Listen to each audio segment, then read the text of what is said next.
માર્કની લખેલી સુવાર્તા એનો 3જો અધ્યાય. માર્કની લખેલી સુવાર્તા અધ્યાય 3.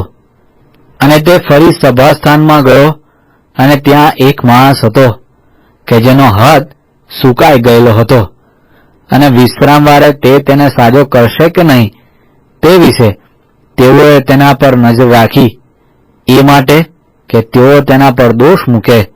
અને પેલા સુકાયેલા હાથવાળા માણસને તે કહે છે કે વચમાં ઊભો થા. અને તે તેઓને કહે છે કે વિશ્રામવારે સારું કરવું કે માઠું કરવું, જીવને બચાવવો કે તેને મારી નાખવો, કયું ઉચિત છે?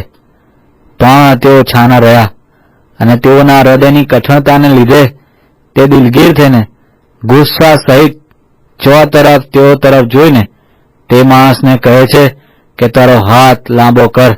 અને તેણે તે લાંબો કર્યો, અને તેનો હાથ સાજો થયો. અને શી રીતે તેનો નાશ કરવો તે વિશે ફરોશીઓએ બહાર જઈને તરત હેરોદિયોની સાથે તેની વિરુદ્ધ મનસૂબો કર્યો.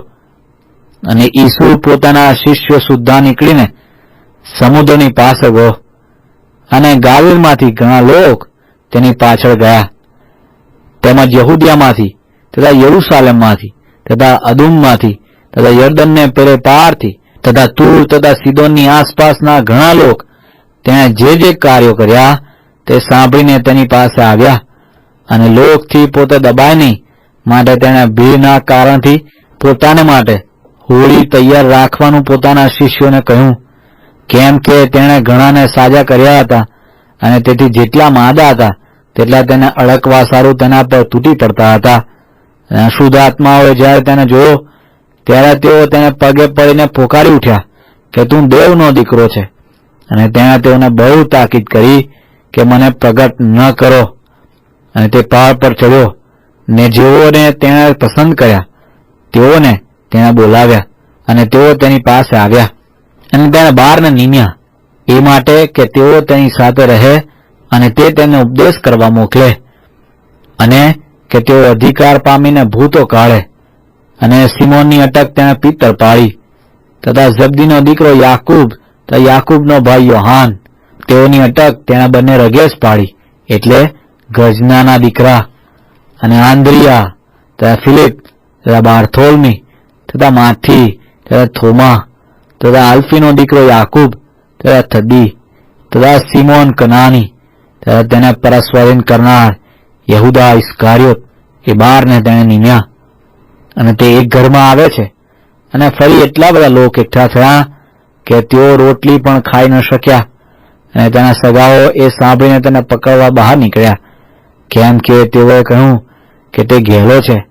અને જે શાસ્ત્રીઓ યરૂશાલેમથી આવ્યા હતા તેઓએ કહ્યું કે તેનામાં બાલઝબૂલ છે, ને ભૂતોના સરદારની મદદથી તે ભૂતોને કાઢે છે.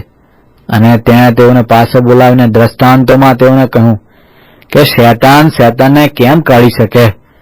અને જો કોઈ રાજ્યમાં અંદરો અંદર ફૂટ પડી હોય તો તે રાજ્ય સ્થિર રહી શકતું નથી. અને જો કોઈ ઘરમાં અંદરો અંદર ફૂટ પડી હોય તો તે ઘર સ્થિર રહી શકશે નહીં. અને જો શૈતાન પોતાની સામે થયો હોય ને પોતામાં ફૂટ પડી હોય તો તે નભી શકતો નથી, પણ તેનો અંત આવ્યો જાણવો.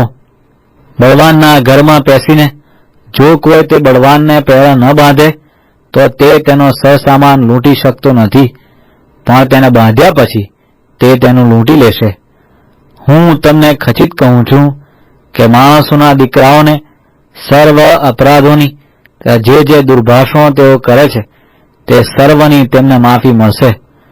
પણ જે કોઈ પવિત્ર આત્માની વિરુદ્ધ દુર્ભાષણ કરે છે તેને માફી કદી મળશે નહીં, પણ તેને માથે અનંતકાળના પાપનો દોષ રહેલો છે. કેમ કે તેઓ કહેતા હતા કે તેના શુદ્ધ આત્મા વળગેલો છે. અને તેના ભાઈઓ તેની માં આવ્યા, અને બહાર ઉભા રહીને તેને બોલાવવા તેઓએ તેની પાસે માણસ મોકલ્યું.